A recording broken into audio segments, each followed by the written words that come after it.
It is the best of times. It is the worst of times. In the year 2014, people have access to a breadth and depth of information unimaginable in an earlier age. Everyone contributes in some way. Everyone participates to create a living, breathing mediascape. However, the press as you know it has ceased to exist. The Fourth Estate's fortunes have waned. 20th century news organizations are an afterthought, a lonely remnant of a not too distant past. The road to 2014 began in the mid-20th century. In 1989, Tim Berners-Lee, a computer scientist at the CERN Particle Physics Laboratory in Switzerland, invents the World Wide Web.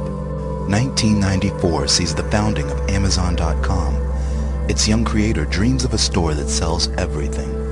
Amazon's model, which would come to set the standard for internet sales, is built on automated, personalized recommendations, a store that can make suggestions. In 1998, two Stanford programmers create Google. Their algorithm echoes the logic of Amazon. It treats links as recommendations, and from that foundation powers the world's most effective search engine. In 1999, TiVo transforms television by unshackling it from the constraints of time and commercials. Almost no one who tries it ever goes back. That year, a dot-com startup named Pyra Labs unveils Blogger, a personal publishing tool. Friendster launches in 2002, and hundreds of thousands of young people rush to populate it with an incredibly detailed map of their lives, their interests, and their social networks. Also in 2002, Google launches Google News, a news portal. News organizations cry foul. Google News is edited entirely by computers. In 2003, Google buys Blogger. Google's plans are a mystery, but their interest in Blogger is not unreasonable. 2003 is the year of the blog. 2004 would be remembered as the year that everything began. Reason magazine sends subscribers an issue with a satellite photo of their houses on the cover and information custom tailored to each subscriber inside. Sony and Philips unveil the world's first mass-produced electronic paper. Google unveils Gmail with a gigabyte of free space for every user. Microsoft unveils NewsBot, a social news filter.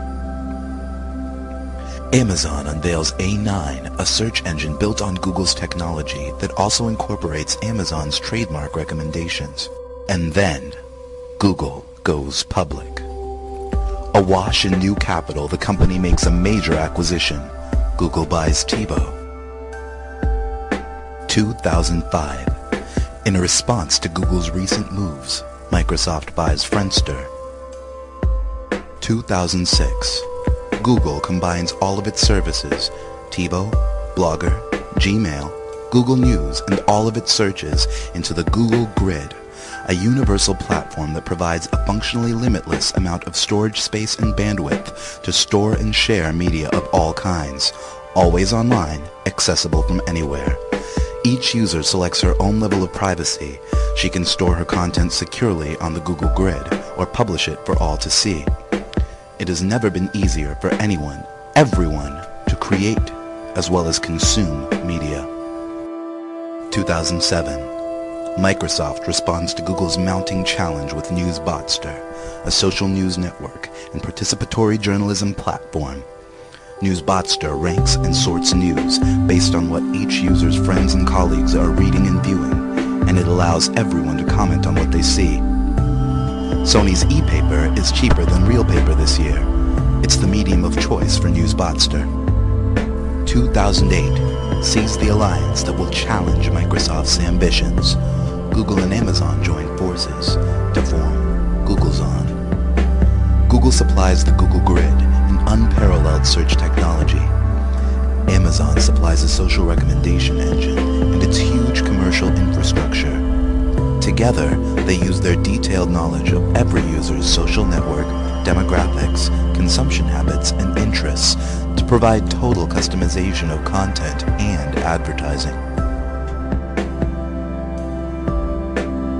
The news wars of 2010 are notable for the fact that no actual news organizations take part. Googlezon finally checkmates Microsoft with a feature the software giant cannot match. Using a new algorithm, Googlezon's computers construct news stories dynamically, stripping sentences and facts from all content sources and recombining them. The computer writes a news story for every user.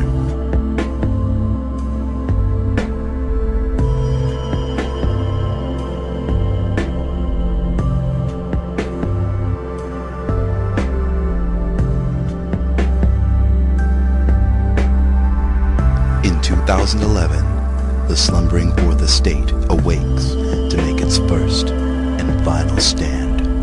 The New York Times Company sues Googlezon, claiming that the company's fact-stripping robots are a violation of copyright law. The case goes all the way to the Supreme Court, which, on August 4th, 2011, decides in favor of Googlezon. On Sunday, March 9th, 2014, Googlezon unleashes Epic. Welcome to our world.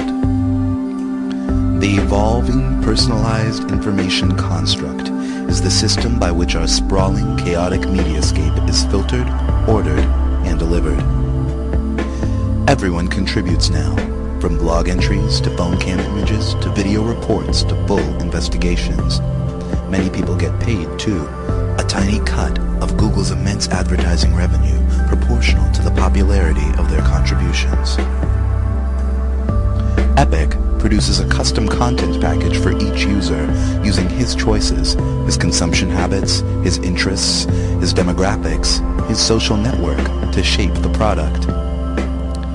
A new generation of freelance editors has sprung up, people who sell their ability to connect, filter, and prioritize the contents of Epic. We all subscribe to many editors. Epic allows us to mix and match their choices however we like. At its best, edited for the savviest readers, Epic is a summary of the world deeper, broader, and more nuanced than anything ever available before. But at its worst, and for too many, Epic is merely a collection of trivia, much of it untrue, all of it narrow, shallow, and sensational.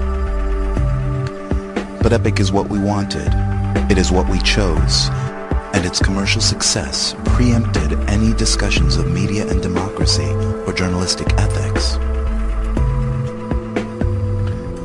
Today, in 2014, the New York Times has gone offline.